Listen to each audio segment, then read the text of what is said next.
Hello guys, class 8 science का ये second chapter चल रहा था जिसका नाम है मेटल एंड नॉन मेटल। उसका हम लेक्चर नंबर 2 देख रहे हैं, जिसमें हम कुछ आगे के पॉइंट को ध्यान देंगे। जिसका केमिकल बिहेवियर ऑफ मेटल, यानी कि मेटल का केमिकल बिहेवियर कैसा होता है, यानी केमिकल में मेटल जो है कैसा दिखता है या क्या प्रॉपर्टी शो करता है। अब देखिए, the behaviour of metal on chemical reaction is based upon how a metal can react any other substance. अब देखिए, मेटल का जो बिहेवियर होता है किसी भी केमिकल रिएक्शन, वो इससे बेस्ड होता है कि वो किस तरीके से दूसरे सब्सटेंस से रिएक्ट करता है। यानी कि एक रिएक्टेंट है, वो दोनों अगर आपस में मिलते हैं तो कौन सा किस पे ज़्यादा पावरफुल है, कौन सा कम पावरफुल। जो ज़्यादा पावरफुल रहेगा वो कम वाले को दबा देगा। इसी तरीके से how a metal can react any other substance, यानी कि जो मेटल है वो कैसे रिएक्ट करेगा उस वाले सब्सटेंस से। अगर वो वाला ज़्यादा पावरफुल रहेगा तो वो इसे दबा देगा, अगर ये ज़्यादा पावरफुल रहेगा तो वो उसे दबा देगा।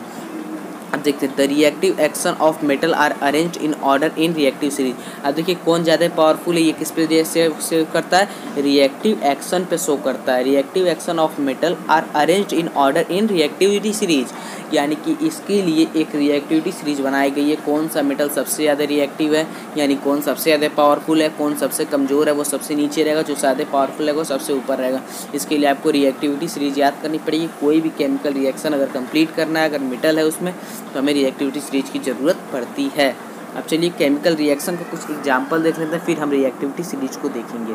अब देखिए, एग्जाम्पल दे रहा है 2Mg+O2 टू फॉर्म 2MgO, यानी कि 2 मैग्नीशियम अगर मॉलिक्यूल्स मैंने लिए हैं एटम के, और एक ऑक्सीजन एटम लिया है, मॉलिक्यूल्स लिया है, और इन दोनों का अगर मैंने रिएक्शन कराया तो क्या मिल रहा है मुझे, मैग्नीशियम ऑक्साइड। इसका एक्सपेरिमेंट अभी मैं दिखाऊंगा कैसे ये होता है। अब देखिए, सेकंड जो एग्जांपल दिया गया, जिंक प्लस H2SO4। H2SO4 को कहते हैं सल्फ्यूरिक एसिड। तो क्या मिलता है हमको, ZnSO4 प्लस H2। देखिए यहाँ पर ज्वाइन हो गए थे, यहाँ पर कुछ बचकर निकल भी जा रहे हैं। ZnSO4 मिल जा रहा है लेकिन H2 निकल जा रहा है, यानी कि इसे क्या कहेंगे हम, डिस्प्लेसमेंट रिएक्शन। एक मिला, एक को हटा दिया। अगर ये तीनों ज्वाइन रहते तो क्या कहते हैं, कॉम्बिनेशन, यानी कि सारे के सारे कंबाइन हो रहे हैं। यहाँ पर एक निकल जा रहे हैं, यानी डिस्प्लेसमेंट रिएक्शन।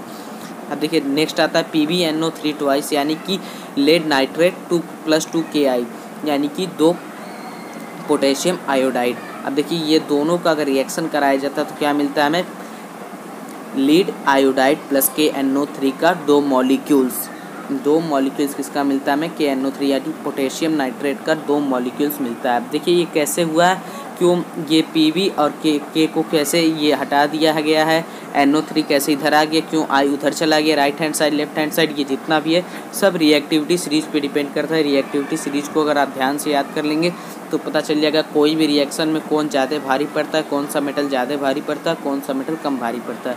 अब ये थोड़ा सा ये आपको यहाँ कॉन्सेंट्रेट होकर के अच्छे से इस रिएक्टिविटी सीरीज को पढ़ना पड़ेगा। अब देखिए, रिएक्टिविटी सीरीज में सबसे रिएक्टिव एटम जो होता है, सबसे रिएक्टिव एलिमेंट जो होता है वो क्या होता है, पोटेशियम, यानी कि के क्यों है, क्योंकि इसका ग्रीक वर्ड का फर्स्ट लेटर के है, और इसके फर्स्ट और सेकेंड लेटर पे ही बनाया जाता है किसी भी एलिमेंट का सिंबल।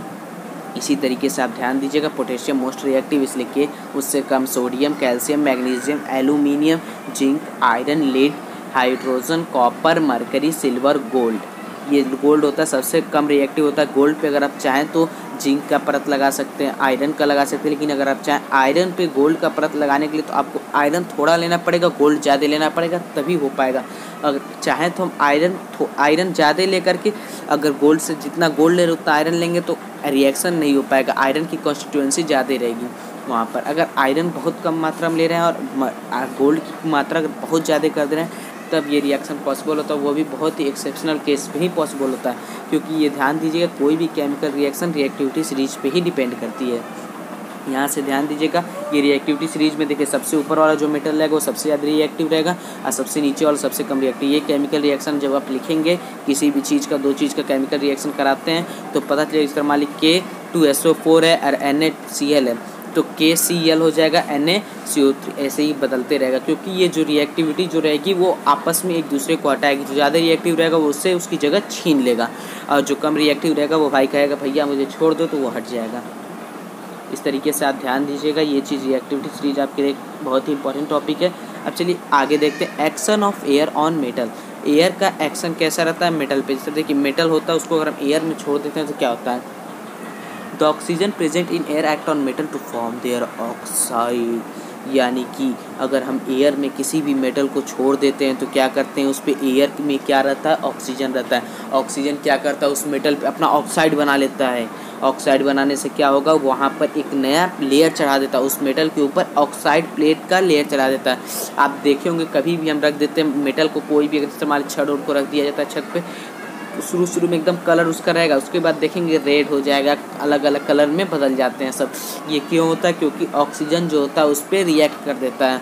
ऑक्सीजन जो होगा उस पर रिएक्शन शो करेगा, धीरे धीरे कर करके उसकी जो लेयर बना लेगी ऑक्साइड लेयर, और ऑक्साइड लेयर जब बना ली किसी के ऊपर तो उसको आपको निकालने के लिए क्या करना पड़ता है, गैल्वेनाइजेशन करना पड़ता है। गैल्वेनाइजेशन क्या होता है, जिस तरह मान लीजिए पेंटिंग कर दिया जाता है घर पर, आप देखते होंगे दरवाजे जो लोहे के होते हैं उस पर अगर जंग लगने लगती है तो पेंट किया जाता है। इसी प्रोसेस को क्या करते हैं हम, गैल्वेनाइजेशन करते हैं। अब देखिए ऑक्साइड क्या होता है, आपके दिमाग में आ ही रहा होगा। An oxide is a chemical compound that contain at least one oxygen atom and one another element in its chemical formula. Oxide एक ऐसा केमिकल कंपाउंड है जिसमें कुछ नहीं तो एक ऑक्सीजन एटम होगा। हमने पहले ही बताया था ऑक्साइड एक लेयर होती है जो क्या होता है, उसमें एक ऑक्सीजन एटम होना ही चाहिए, उससे ज़्यादा हो सकता है लेकिन उससे कम नहीं होगा, और उससे कम होगा तो ऑक्साइड लेयर नहीं बन सकती है।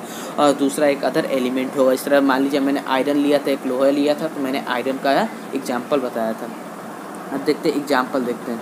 अब 2Mg + O2 2 magnesium oxide form करना है तो हमें क्या करना पड़ेगा, 2 मैग्नीशियम एटम, देखिए जो रेड बॉल है वो दोनों मैग्नीशियम एटम है और 2 ऑक्सीजन एटम मैंने लिया, ऑक्सीजन मॉलिक्यूल से O2। ये जब दोनों फॉर्म हुए तो क्या बना, 2 मैग्नीशियम ऑक्साइड, एक मैग्नीशियम ऑक्साइड इधर रहा, एक मैग्नीशियम ऑक्साइड इधर रहा। ये देखिए ये 2 मैग्नीशियम के एटम है और ये O2 है। यहाँ पर इसका जब रिएक्शन कराया गया तो एक मैग्नीशियम एटम ये बना, एक मैग्नीशियम एटम ये बना, मैग्नीशियम ऑक्साइड एटम। इसे क्या कहते हैं, magnesium oxide MgO। High reactive metal react very fast with air forming their oxide, यानी कि हाई रिएक्टिव मेटल जो रहते हैं, जो ज़्यादा रिएक्टिव मेटल रहते हैं वो बहुत जल्दी एयर से ऑक्साइड बना लेते हैं, बहुत जल्दी रिएक्ट होकर उनके ऊपर आयरन, जिस तरह हुआ आयरन अगर हाई रिएक्टिव है, देखिए आपको रिएक्टिविटी सीरीज में आइए, आयरन आपका हाई रिएक्टिव है, एक तरीके से हाई रिएक्टिव ही तो है। अगर इसे भी अगर हम रिएक्शन कराएंगे तो तुरंत ऑक्साइड लेयर बना लेता है, जल्द से जल्द पानी पाएगा, थोड़ा सा पानी चाहिए रहता और धूप चाहिए रहता, एयर चाहिए रहता, एयर का कॉन्स्टिट्यूएंसी जो रहेगा उसमें ऑक्सीजन पाया जाता है, ऑक्साइड लेयर बन गया तो समझ लीजिए तुरंत ऑक्साइड लेयर के बाद वो रेंसिडिटी शो करने लगता है। अब देखिए क्या होता है, so potassium and sodium are stored अंदर केरोसिन, इसीलिए केरोसिन जो होता है उसके अंदर पोटेशियम और सोडियम को स्टोर किया जाता है। केरोसिन आप लोग जानते हो मिट्टी का तेल, उसमें पोटेशियम और सोडियम की कॉन्स्टिट्यूएंटी होती है। Magnesium aluminium and iron react more slowly with air, देखिए मैग्नीशियम एल्युमिनियम जो होगा वो एयर के साथ बहुत ही स्लोली रिएक्ट करेगा। If we left them explore they can tarnish, अगर हम इसे छोड़ देते हैं तो ये क्या करेंगे, टर्निस्ट हो गया, यानी धीरे धीरे एयर जो रहेगा इसको खाने लगेगा, यानी कि इसके ऊपर परत लगाने लगेगा, अपना खा इस तरह उसके ऊपर जंग लगने लगेगा। अब देखिए मैग्नीशियम एल्युमिनियम किस नंबर पर प्लेस्ड है, मैग्नीशियम एल्युमिनियम देखिए आयरन से ऊपर है, यानी कि जितने पोटेशियम रहेगा ये जल्दी नहीं रिएक्ट होगा। सोडियम रहेगा, सोडियम के ऊपर आपने कभी देखा है परत लगते हुए, पोटेशियम के ऊपर भी जल्दी नहीं लगता है, कैल्शियम के ऊपर नहीं, मैग्नीशियम एल्युमिनियम के ऊपर अगर लगता भी है तो बहुत धीरे लगता है, बहुत ज़्यादा टाइम, ये बहुत ज़्यादा धीरे धीरे कर करके उस पर लगता है। अगर उसको ज़्यादा देर तक छोड़ देते हैं तो जो कम रिएक्टिव रहेंगे वही उन पे ही जल्दी होगा। High reactive metal react very fast with air, यानी कि ये एयर के साथ बहुत जल्दी एयर के साथ बहुत ही तेज़ रिएक्ट करते हैं उनके ऑक्साइड बनाने के लिए, ना कि उनके ऊपर परत वो वाली बनाने के लिए जिससे आपका रेंसिडिटी हो, यानी कि उसके ऊपर जंग लगे। अब देखिए कोरोजन क्या होता है, corrosion is the break down of metal due to the chemical reaction, it is usually oxidation with air molecule and often in the presence of water. अब देखिए कोरोजन क्या होता है, जो मैंने बताया था अभी, मुरझा लगना, जंग लगना, ये सब क्या होता है, कोरोजन ही होता है। Corrosion is the break down of material due to the chemical reaction, it is usually oxidation with air molecule and often in the presence of water. अब देखिए कोरोजन एक ब्रेक डाउन होता है किसका, मटेरियल का, किसमें, केमिकल रिएक्शन में, it is usually oxidation, ये क्या होता है, ऑक्सीडेशन ही होता है लेकिन एयर मॉलिक्यूल्स के साथ इन द प्रेजेंस ऑफ वाटर। देखिए जंग लग जाता है, ऑक्सीजन एयर में रहता ही है और उस पर अगर पानी पड़ता रहता है किसी भी चीज़, अगर मान लीजिए आपका नल होता है, अगर उसका लोहे की पाइप होगी तो आप देखते होंगे उस पर पानी पड़ता होगा, एयर में ऑक्सीजन होता है, उस पर जंग लगता है। जिस तरह देखिए एग्जाम्पल में दिया गया रस्टिंग ऑफ आयरन, आयरन पे जिस तरह ये देखिए यहाँ पर दिखाया भी गया फिगर में। ये देखिए पहले ऐसे था, उसके बाद इसके ऊपर पानी पड़ा, सीक्रेट है, इसके ऊपर जब पानी पड़ा तो क्या हो गया, इसका कलर चेंज हो करके ये ब्राउन कलर में चेंज हो गया। देखिए ये आपको मैंने जो बताया था टैपिंग वाटर वाला, यहाँ पर देखिए वही है। और एक चीज़ आपको बता दें, कॉपर एक ऐसा एलिमेंट है जो कि ऑक्सीजन से नहीं होता है उसके ऊपर कोई भी रस्टिंग, यानी कि कॉपर के ऊपर अगर आपको रस्टिंग करानी है तो कार्बन डाइऑक्साइड का उपयोग किया जाता है कॉपर के ऊपर रस्टिंग कराने के लिए, और ऑक्सीजन से कभी भी कॉपर आपका रस्टिंग नहीं करेगा। देखिए important, copper form green solid on its surface where as the other metal exception iron from greenish white solid. अब देखिए कॉपर जो होता है ग्रीन बनाता है, ये देखिए कॉपर की पाइप है, कॉपर की जो पाइप होती है वो ग्रीन कलर का अपने ऊपर सरफेस बनाती है, यानी कि ऑक्साइड लेयर बनाती है, वो लेयर जो होती है ग्रीन कलर का बनाती है कॉपर, ये ध्यान दीजिएगा। और आयरन का ही मैंने ऊपर दिखाया था ब्राउनिश था, और बाकी जो कोई भी मेटल होती हैं वो ज़्यादातर किस कलर का बनाती हैं, ग्रेइश, यानी कि ग्रे कलर का सॉलिड का प्लेट बना देती हैं उसके ऊपर रेंसिडिटी से, उसके ऊपर अलग अलग कलर का, ग्रे कलर का, कॉपर ग्रीन कलर का, और आयरन आपका किस कलर का बनाता है, आयरन बनाता है आपका brownish. Rust is hydrated oxide of iron, rust जो होता है हाइड्रेटेड ऑक्साइड होता है आयरन का, ये ध्यान दीजिएगा। तो देखिए इसका एग्जांपल होता है Fe2O3 इंटू XH2, यानी कि फेरिक ऑक्साइड इंटू XH2, यानी कि जितना आप पानी का मॉलिक्यूल्स पड़ेगा, एक मॉलिक्यूल्स रहेगा तो 1H2O, 2 मॉलिक्यूल रहेगा तो 2H2O, ये आपका रिएक्शन के ऊपर बदलता जाएगा। और देखिए थोड़ा मैग्नीशियम ऑक्साइड का जो आपका एक्सपेरिमेंट था उसे हम देखते हैं। हेलो गाइस, आज हम एक्सपेरिमेंट करेंगे मैग्नीशियम रिबन को बर्न करके, जिससे हमें क्या मिलता है, मैग्नीशियम ऑक्साइड। और इस एक्सपेरिमेंट को प्लीज़ आप अपने से मत करिएगा। चलिए देखते हैं। इसके लिए मैग्नीशियम रिबन चाहिए, उसका मैग्नीशियम रिबन चाहिए जो आपको आसानी से किसी भी मार्केट में मिल जाएगा। और ये आपको बर्नर चाहिए एक। इसके बाद हमें करना है एक्सपेरिमेंट। चलिए देखते हैं। मैग्नीशियम ऑक्साइड बनाना है हमें, इसलिए हमें मैग्नीशियम और ऑक्सीजन का रिएक्शन करना पड़ता है, जिसमें एयर में क्या होता है, हमारे ऑक्सीजन होता है। आप जानते होंगे कोई भी अगर लाइटनिंग होती है या फिर कोई भी आग जलाने से फ्लेम में हमेशा ऑक्सीजन पाया जाता है। अब चलिए देखते हैं एक्सपेरिमेंट को। हम पहले लेंगे एक सीजर टाइप का पकड़ने के लिए, ये मैग्नीशियम रिबन है। अब हम इसे क्या करेंगे, फ्लेम करेंगे। फ्लेम में देखिए मैग्नीशियम रिबन को मैं मोड़ सकता हूँ, उसके बाद थोड़ा सा मैं यूज करूँगा, ज़्यादा नहीं। और फिर इसको क्या करेंगे, हम इसको फ्लेम करेंगे। चलिए देखते हैं। देखिए इसको फ्लेम पर ले आते समय देखिए क्या रिएक्शन हो रहा है। देखिए तुरंत ये बर्निंग होने लगा, तुरंत इसके अंदर से फ्लेम निकलने लगी, और ये क्या हो रहा है, एकदम वाइट सरफेस, देखिए वाइट लाइटनिंग निकलने लगी, यानी कि ये जो मैग्नीशियम है वो वाइट कलर में चेंज हो चुका है, वाइट लाइटनिंग प्रोड्यूस कर रहा है। अब इसको देखते हैं रख करके, ये वाइट एसेज है, ध्यान दीजिएगा वाइट एसेज। अब देखिए उसको मैं पुट करता हूँ, अब आप लोग को मैं दिखा देता हूँ कैसे दिख रहा है वो।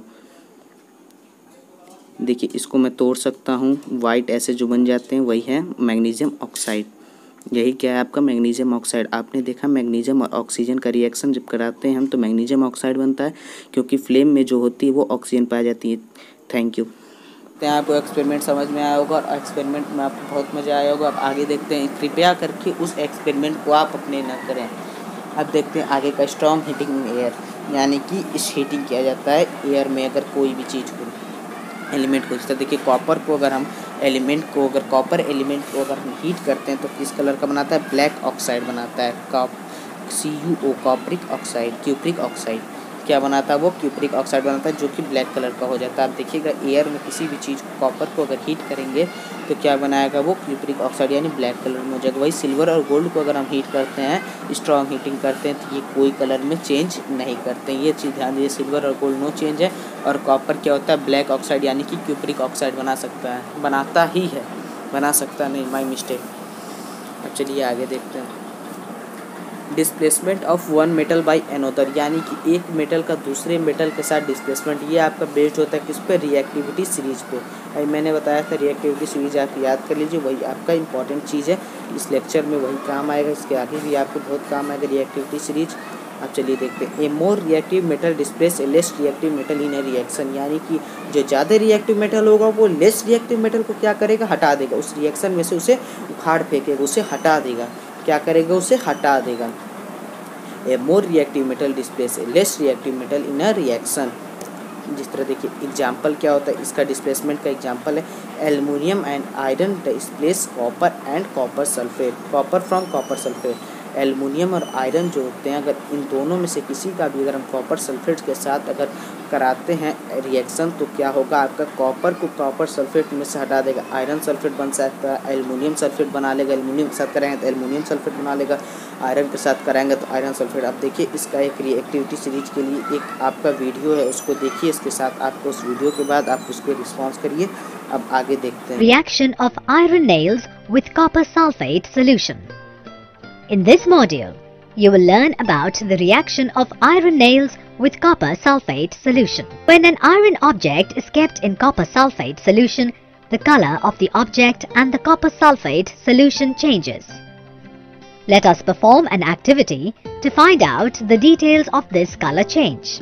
For this activity, you will require iron nails, sandpaper, test tubes, copper sulfate solution, thread, clamp stand, and test tube stand.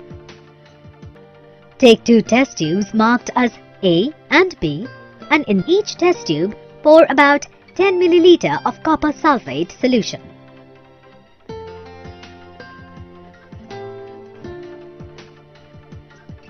Fix test tube A on the clamp stand and keep the test tube B as control sample in test tube stand. Now, take 3 iron nails and clean them by rubbing with sandpaper. Tie 2 iron nails with a thread and immerse them carefully in the copper sulfate solution in test tube A for about 20 minutes and keep the third nail aside. After 20 minutes, take out the nails and keep them beside the unused clean nail. Do you observe any change? On comparing both the nails with the unused nail, you will find that the iron nails which are kept in the copper sulfate solution have developed a reddish brown layer on them.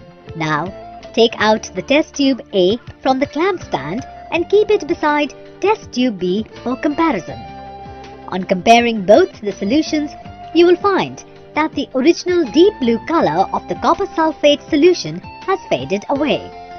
What is the reason behind these changes? When iron nails are dipped in copper sulfate solution, the iron metal reacts with copper sulfate, which results in the formation of ferrous sulfate and copper metal.